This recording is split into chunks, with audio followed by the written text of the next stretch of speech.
You're listening to the Options Insider Radio Network, the home of the Options Podcast. For more quality options programs, visit theoptionsinsider.com or search for Options Insider Radio Network in your podcast provider of choice. Listeners can also access all of our programming through our mobile app available in the iTunes and Google Play stores. Select programs are also available via live stream at mixlr.com/options-insider.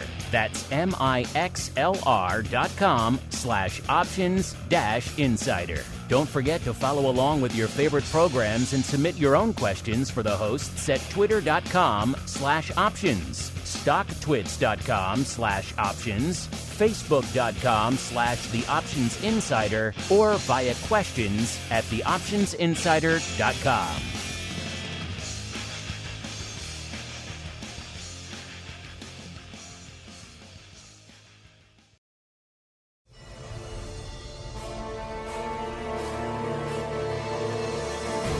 You wanted it. You got it. A radio program that helps teach you options trading inside and out, basic to complex. This is Options Boot Camp. Whether you want to learn how to protect your portfolio, generate income, or even become a master of volatility, your Options Boot Camp drill instructors, Mark Longo and Dan Passarelli, will break it all down for you. Old trading walks into a bar. New trading raises it. Unlike some guys, tastytrade puts traders first. Maybe you're the type to hunker down on your desktop for hours. Maybe you breeze by on your browser. Or maybe you just need that top-rated app right by your side. However you do it, tastytrade's got the most advanced tools you need to tackle stocks, options, futures, and more, all in one place. Chart your heart out with over 300 indicators. See opportunity differently with interactive curve analysis. Use backtesting to learn from the past and plan for the future. The platform is only the beginning of better trading. You'll also find low pricing, lots of education, and backup from a support team that really gets how traders trade. It's no wonder Investopedia named tastytrade the best broker for options in 2024. Genius loves company. Go to tastytrade.com/ride with us and see for yourself. tastytrade Incorporated is a registered broker-dealer and member of FINRA, NFA, and SIPC. Fall in boot. It's time to get into peak options trading shape. It's time for Options Boot Camp. All right, everybody. That music means we are back. It is Education Wednesday. Yet again, time to roll out another episode of Options Boot Camp, what the cool kids call OBC. My name, of course, Mark Longo from the optionsinsider.com, as well as from the network upon which all of you folks have been binging and mainlining a shortened, a truncated holiday week this week, listeners. So no option block, no crypto rundown on Monday. Don't blame us. Blame the market gods at the end of the day. But we're back here ready to rock with a little bit of the old OBC today. And of course, if you're ready to rock with some more additional content beyond just what you're getting over here on the network, which I get it, it's a fire hose, it's a lot. But if you're ready to take that next step, head on over to the pro, theoptionsinsider.com/pro. Welcome to all the new folks who've been joining us so far in the new year. We had an awesome pro Q&A just yesterday, and of course, continuing the fun a little bit later this week with Options Oddities. You get the, of course, live access to come in and heckle Dan on the show, which is always fun. That's worth the price of admission right there. Plus, of course, we're coming up on the February Pro Trading Crate. Not that much longer, listeners, and you folks get to clean me out again of some stuff that's hidden deep in the recesses of our vault only for our pro members. Head on over there, theoptionsinsider.com/pro. You get the podcast feed. You get everything else you got lined up over there. Nearly 500 episodes waiting for you the second you hit that join button. So prepare yourself. It's a good time over there. And speaking of good times, we're going to have a good time on the show today. Joining me once again, my compatriot, my partner in all things options crime, none other than the black-hatted one himself, Mr. Dan Passarelli from Market Taker Mentoring. What the cool kids call to Mr. P, welcome back to the show, sir. How goes your Wednesday?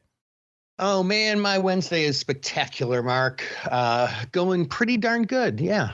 Hope everything is good in everyone else's world as well. I will say we survived the massive blizzard of last week, only to swap it for sub-zero temperature. So it's not like we're out of the woods just yet, Mr. Dan. But we're closing in. We're closing in over there. And speaking of closing in, we're closing in on some additional fun here on the show this week, because join us. We always have fun when the tasty folks join us here on the program. They always come armed with crazy names for option strategies and all sorts of fun.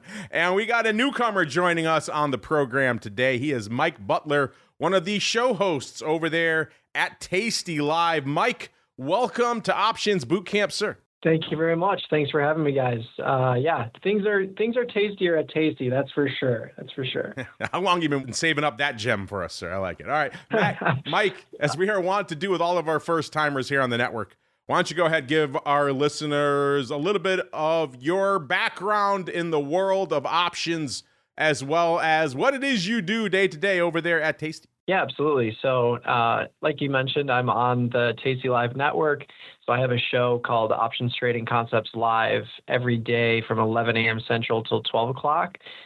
We broadcast it on YouTube and we engage the audience there. So if you're ever looking for some additional day-to-day stuff, you can find me there. But yeah, I've been at Tasty for over 10 years, if you can believe it. I certainly can't, but that means I've seen a lot of different stuff in the options market. I'm ultimately a self-taught options trader. I started back in 2014, and I was just manning the email chat support desk, and I pretty much learned through people asking questions. I would answer emails and chats all day, every day that engaged me in the market. I've learned all the strategies and concepts that we talk about on Tasty, and I've kind of grown from there. So yeah, outside of the show, I also do a lot of written content and edit a lot of written content. So we've got kind of our reactionary news pieces on the News and Insights tab of tastylive.com. So I'm heavily involved with that. And then also helping out on the tastytrade side of things as well with some more evergreen content stuff. But very much like you guys, just content all day, every day. It's a fun time. 10 years at Tasty. Crazy. You're a Tasty lifer. Yes, so. Well, you're the perfect guy to join us today because it is time to roll out the mail call. Mail call. Time to look at questions submitted by our listeners.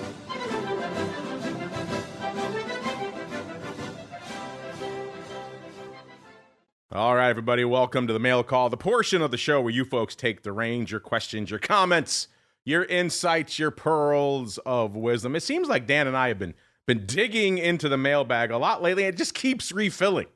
You folks are insatiable out there. So, hey, the more the merrier. Like I mentioned at the top of the show, it was a truncated holiday week, so no official question of the week this week. Instead, we're going to look back at a couple of our recent polls, including looking back at what you folks thought you were going to be doing in the options market last year. We'll get to all that in a second. First, let's pay off what you folks were thinking last week. We had a fun and contentious debate about everybody's favorite, maybe least favorite AI name out there. Of course, Palantir, ticker symbol PLTR. And we asked you folks last week, hey, the PE in Palantir north of 600. I don't even know what it is today. This was of last week. Could be far more by now. We said at that level, you don't have to be a strict market fundamentalist to ask the question, do the magical letters of AI, do they trump the other two letters known as PE in the modern market? We gave you 4 choices for your answer. You said, yes, you agree AI does trump PE. Or you know what? You're a bit of an old school fundamentalist. You think PE trumps AI, or you say, who cares if it goes up? Or are you perhaps a little contrarian? Maybe you think it's time to buy some Palantir puts. And that's exactly what you folks thought, but not by a large margin. Slightly more than a third. 34.5% of you said you think it's time to buy some Palantir puts. Second place, we had 27.3% saying AI, it trumps PE, at least right now in this market. 21.8% saying PE still wins. And 16.4% of you say, who cares if it goes up out there? Dan, we were talking about this on the show last week. I forgot which category you leaned into, but are you surprised that our audience wants to fade the hell out of Palantir, sir, with some puts? Yeah, no, I'm not terribly surprised, to tell you the truth. It's just got a massive high PE ratio. I mean, The market does sort of get ahead of things and price in what they perceive to be future earnings. So, I mean, just because something has a high P ratio doesn't mean it's not warranted. But, man, I get a little bit of a nosebleed from that one. Yeah, in case you're wondering right now, listeners, that Palantir PE is up to a whopping 653. Although I did love this response from one of our listeners out there. No more to the party. He says, normally I'd say PE has to mean something, but then I look at Carvana. And yeah, if you look at Carvana, listeners, it's something north of 28,000. So from that perspective, Palantir is downright cheap. But Mike, I'm sure you've gotten a question or two over there at Tasty over the last year about Palantir. What are your thoughts about our poll and the fact that our audience, at least for right now, more than a third of them want to buy some puts, or they want to fade it? Yeah, I mean, it feels wrong in this up-only market, but I kind of like the idea if you're trying to take a stab at some downside delta, especially because Palantir has had such a crazy run-up, but it hasn't necessarily been paired with a crazy implied volatility increase. When you look at something like Carvana or even HIMS is the crazy mover today, but HIMS has upwards of 100% implied volatility across all expirations I'm looking at, where at least with Palantir, you're still in the 60s, some high 70s, somewhere. But I mean, if you're looking to buy puts maybe in April, May, or further than that, they're not that expensive to get some downside delta and define your risk. So I don't actually hate it. Of course, if you did this, listeners, this poll went out a week ago. In the last 5 days, Palantir is up another 13 handles, or 12%. So it continues to rally north in spite of the fact that our audience wants to fade the hell out of it. Let's go back a year, though. Let's go back a little bit, listener. Like we said, it is a truncated holiday week, a fun time to look back. This time, a little over a year, I think it was January of last year, we asked this question. We said, it's a new trading year. Which option strategy do you anticipate using the most throughout 2024? We all know what a wild year 2024 turned out to be, listeners. We gave you 4 choices, long premium route, long calls, long puts, or long verticals. Or then we went to the short premium route, so covered calls, short puts, or selling verticals. Or you want to go the Dan route of straddles and strangles and butterflies, or you're more of a calendar or diagonal fan. And looks like nearly 40% of you, 39.5%, said last year was going to be the year you're going to buy some premium. You wanted to buy calls, you wanted to buy puts, easy for me to say, or you wanted to buy verticals out there. Followed by number 2, covered calls, short puts, and verticals. So you want to harvest some premium, 31.6%. Straddles, strangles, and flies, 21.1%. And calendars and diagonals, bringing up the rear, only about 7.9%. Let's flip it around. Mike, we'll start with you, sir. What are your thoughts on last year being the year to buy some premium, and how do you think that worked out for our listeners? Well, if your listeners were buying calls, I'm sure it was great. There's not many things that went the opposite direction in the tech space, at least, but I really like calendars and diagonals, specifically diagonal spreads. So I'm in that 7.9% bucket, actually. But when you look at the implied volatility structure in a lot of these products, we're seeing a lot of these products move to a pretty strong degree, but the longer term cycles aren't necessarily pricing in that same implied volatility boost as the near term cycles. So like talking about Palantir, with the 120 strike in April, you can see the premium's about 950. The 120 strike in March, the premium's only 650. So you can see there's twice the amount of time, but it's not twice the amount of premium in the March cycle. So yeah, I kind of like diagonal spreads in a way where you can define your risk, pick up that delta in a defined risk way, and still reduce cost basis with some high implied volatility boosts.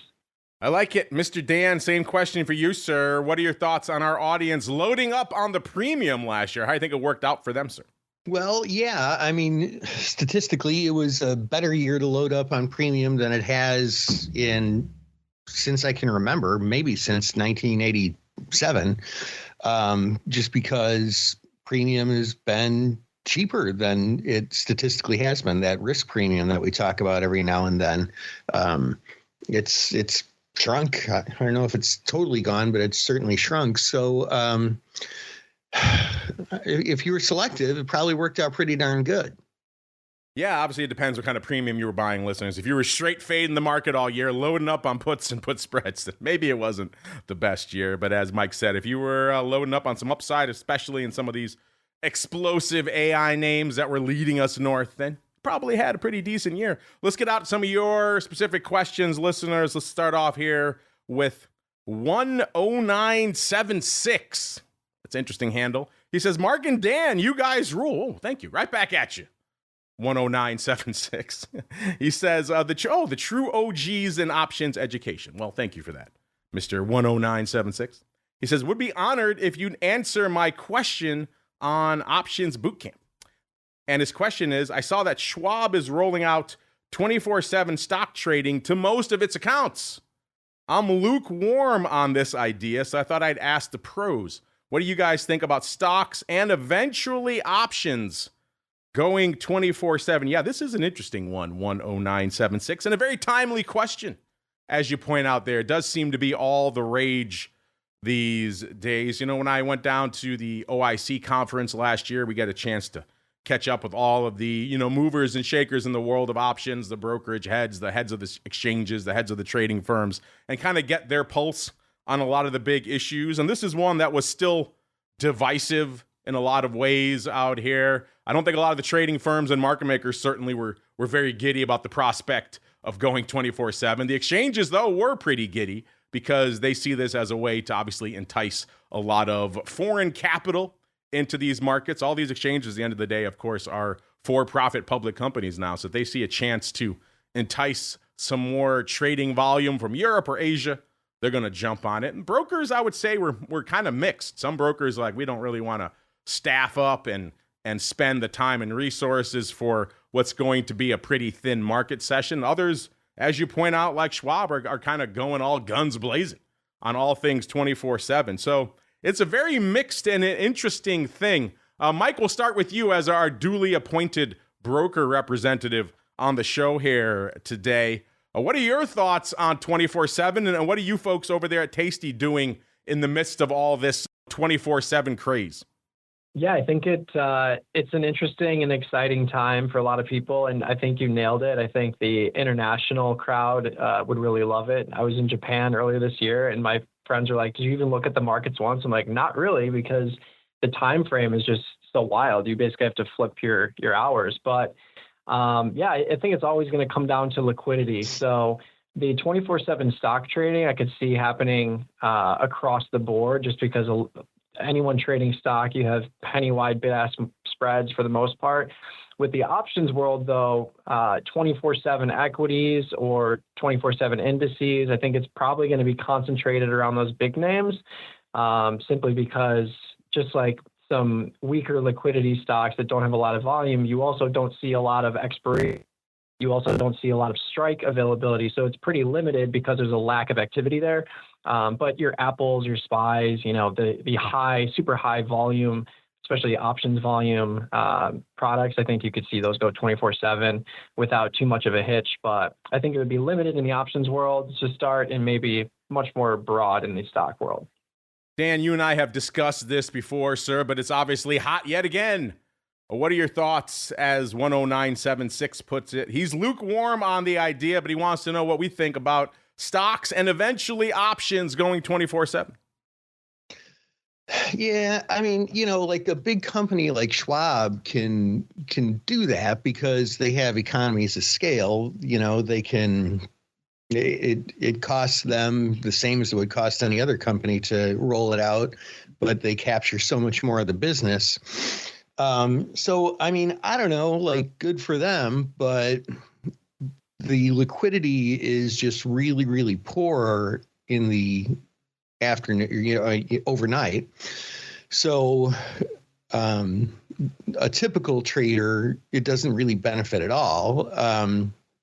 Well, it doesn't benefit much. I mean, somebody could carve out a business trading at night, just styling it in and looking for edges and such like that. But as far as options go, I mean, the liquidity is already fractured among the, calls and puts and various strikes and various expirations. There's arguably too much notional value being made on markets in options relative to what's trading in the strikes. I mean, the options, I think, would just not make any sense to trade overnight. It would hurt liquidity. It would hurt option trading, I think. Yeah, this has been a debate, obviously, for quite some time, well over a decade that I can think of, listeners, what shape it would take in the world of options here in 10906. There seems like there's some support when stocks are probably going to get there eventually. So then what form does it take in the world of options? It seems like people are leaning towards a limited pilot, maybe some of the top names, most liquid names like Mike was talking about there, your Apples, your Teslas, your Metas, your Nvidias, and maybe only even certain strikes, maybe only even around earnings periods. There's a lot of different proposals as to what shape this will take. It does seem, though, I'm kind of with you, 109-76. It does seem like it is inevitable. The exchanges see the dollar signs there, so they're going to push for it. And as you mentioned, big firms like Schwab have economies of scale. They can leverage. They have done so in the past. So I do think we're going to be seeing it. It does seem like the calls from our audience are kind of muted whenever we polled our audience in the past. And we kind of speak to a lot of the bleeding edge of the world of options. Most of them don't seem to want it. In fact, I'm looking right now at our pro members here in the pro chat. We got the queen here. She says, I don't think I like the idea of options going 24/7. Option God says that I think that it makes the markets more volatile and requires us to watch the markets way too much. Need a break. Yeah, that undersells that as well. I always say people who write in about this and who are looking for it, careful what you wish for. Just look at the crypto markets if you want a good analogy of how this will play out. If you like the notion of kind of no respite, no break, checking your phone 24/7 for your orders getting filled, and said that sounds great to you, and hey, some people that floats their boat, then just be careful what you wish for going down this road, on top of what everything Dan was saying. The liquidity is definitely going to be a concern. If you think you can't get filled in some names now, wait till they're trying to get filled at 2 a.m. So very much a careful what you wish for, but I'm kind of with you, 10976. I think the train is on that track. It's just a question of in what way, shape, or form we get there, fortunately or unfortunately, depending on, maybe it might be time to poll our audience again. We did this, I'll have to go pull up the most recent poll. I think it was about 6 months ago when we were doing all this stuff down at OIC, maybe a little longer. And our audience was overwhelmingly, I think about 75% against it. So kind of interesting. This is the audience people are kind of leaning towards, the bleeding edge of the options market, and they seem like they do not want it. All right, let's keep rolling. Let's go out to Tatsu. I like that handle, Tatsu.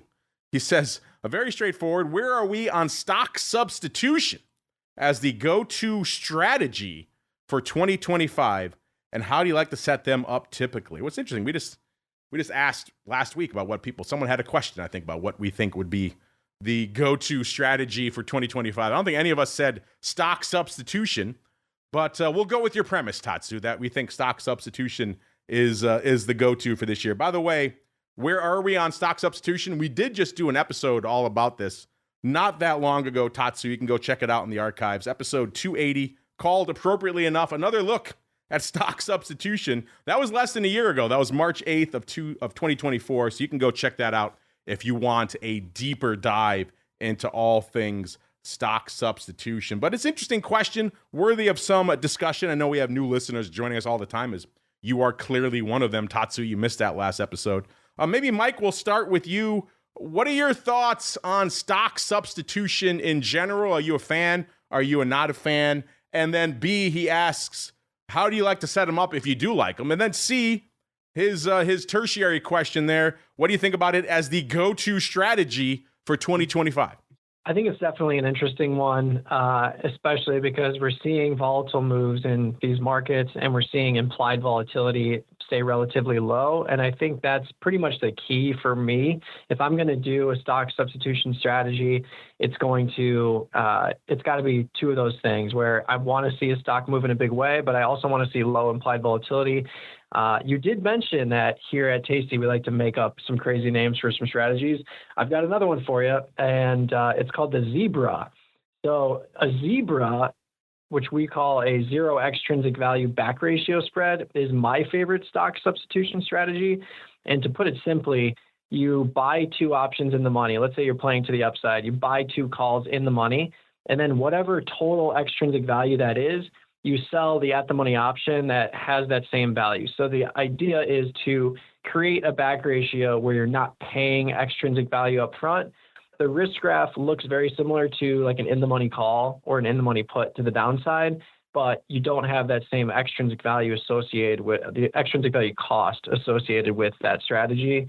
I like to use them in shorter term timeframes because they're cheaper and you still get that 100 delta stock rental or close to it. The further out in time you go, the more it's going to cost, similar to like the margin or the buying power requirement for 100 shares of stock in a margin account. So shorter term, low IV stocks that you expect to move, I really like it. But my go-to strategy, I'm not sure I would mark it as that, but it can be a high return on capital way to participate in the potential move in the stock price. That's for sure. You guys and gals, always good for a fun name. Last time you were on, you introduced us to jade lizards and all sorts of fun. Now we have to add the zebra to our tasty options lexicon. Go. So is that all set up in 1 month? So you're buying 2 in the money, then selling the at the money in the same month? Or is it more of a diagonal? How are you setting it up? Yep, same month is usually how we do it. So like going back to Palantir, for example, selling the 120 and buying 2 of the 110s. So that for 30 days, $123 stock, which would normally have a notional risk of $12K, $6,000 buying power with 100 shares, you're putting up $2,300 with 0 extrinsic value cost. So if the stock doesn't move and you're right there at expiration, you don't lose any extrinsic value on that kind of setup. So that would be an example of a call zebra for Palantir, for example. That is interesting because obviously one of the downsides we get into in a stock substitution list on that episode is, of course, you can pay some extrinsic value for that. And if the stock hangs out for the better part of the year, you're going to see that decay to mostly nothing. So a kind of interesting, Mr. Dan, what are your thoughts as stock substitution as the go-to strategy for 2025, as Tatsu puts it? And then B, what do you think about Mike's wrinkle there, the creatively named zebra?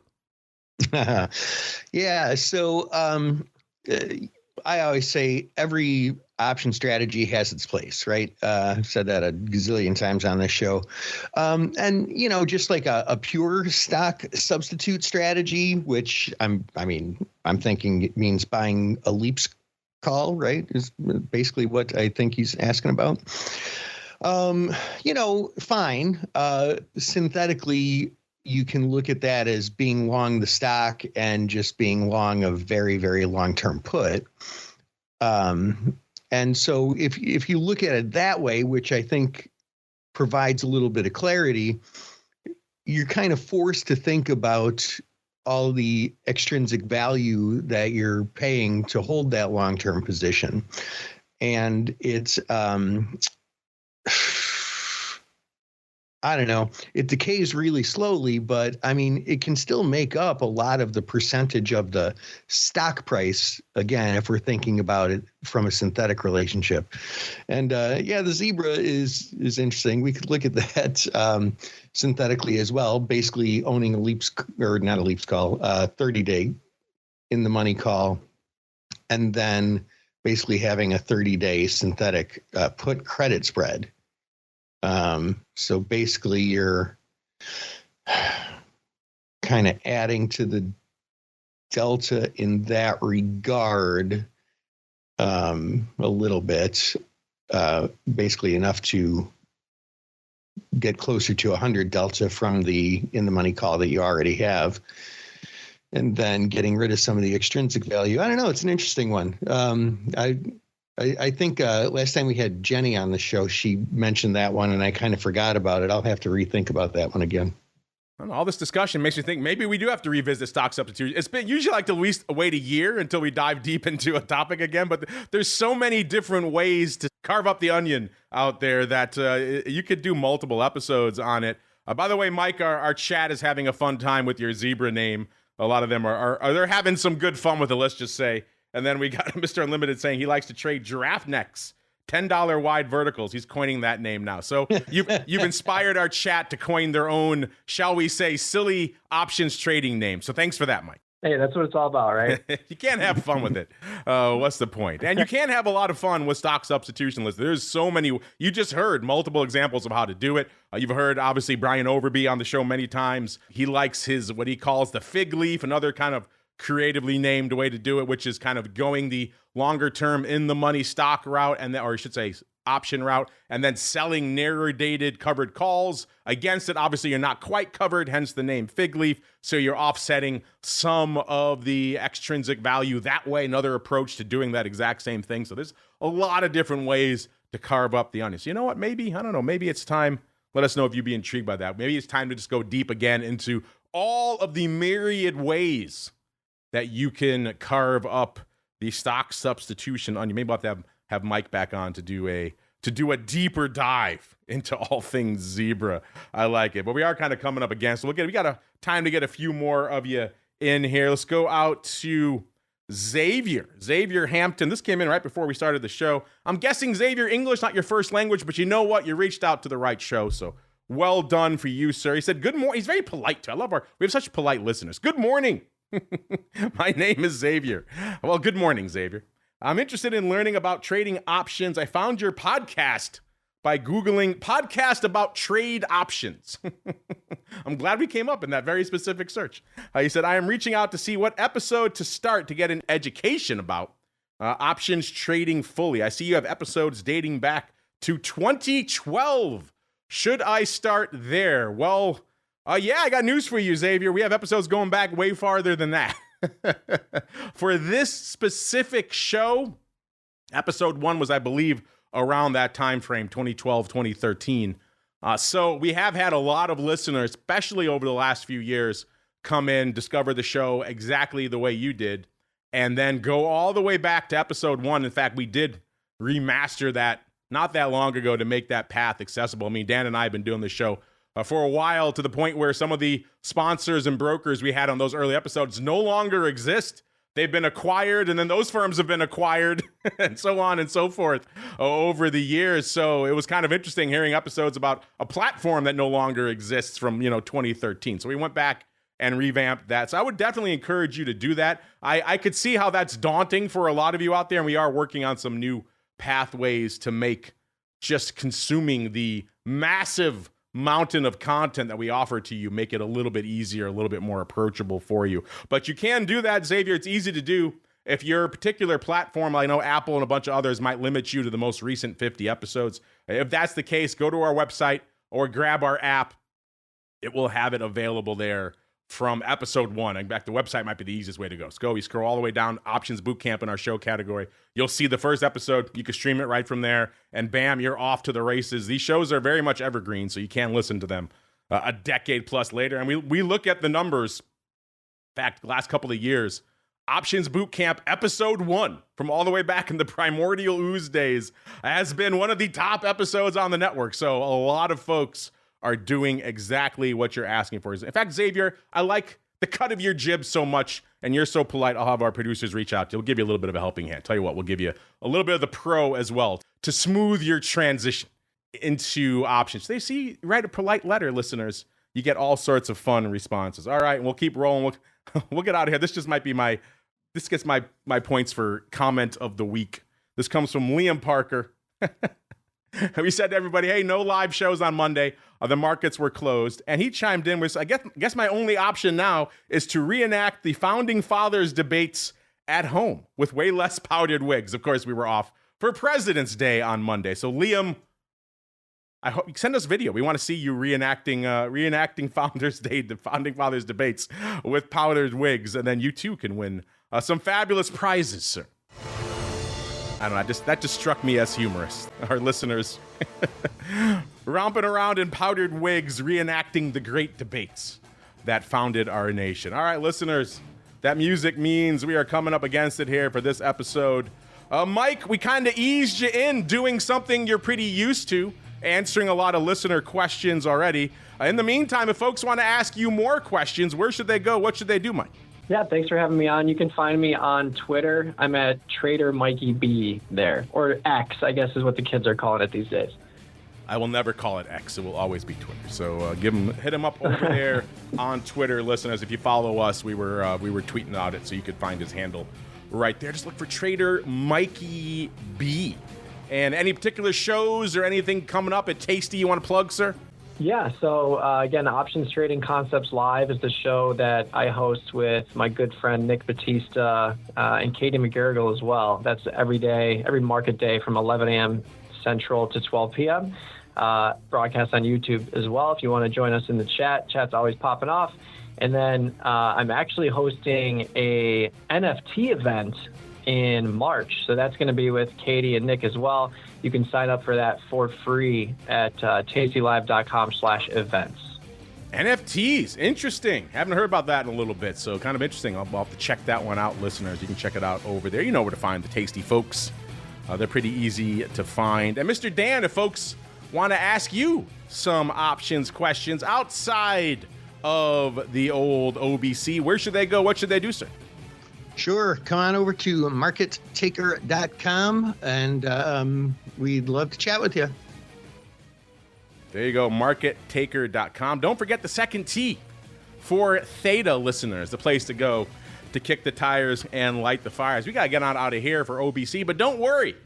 We're not done quite yet today. If you're hanging out in the live, just hang out. We'll be back in a little bit talking all things futures. On the Futures Rundown, we'll be joined by our good pal, Miss Carly Garner, to talk about what's lighting up the tape in the mysterious, sometimes opaque world of the underlying. You folks asked, nay, you demanded us to add a show on futures last year, and we did, and it's been a fascinating journey. You folks have been loving it, so join us in a little bit for the Futures Rundown. Of course, if you're listening after the fact, like a lot of our listeners are, just hit next on your device of choice. Yet another reason why you should be subscribed to the full network, listeners. Nearly a dozen programs coming at you over there on the full network. Of course, if you want to go above and beyond, you're going to get access to the pro Q&As. You want to get access to Options Oddities. The end of the week, I will be joined by our good fig leaf buddy, the options guy himself, Mr. Brian Overby, on a little bit of Options Oddities. You don't want the options party to end with vol views on Friday.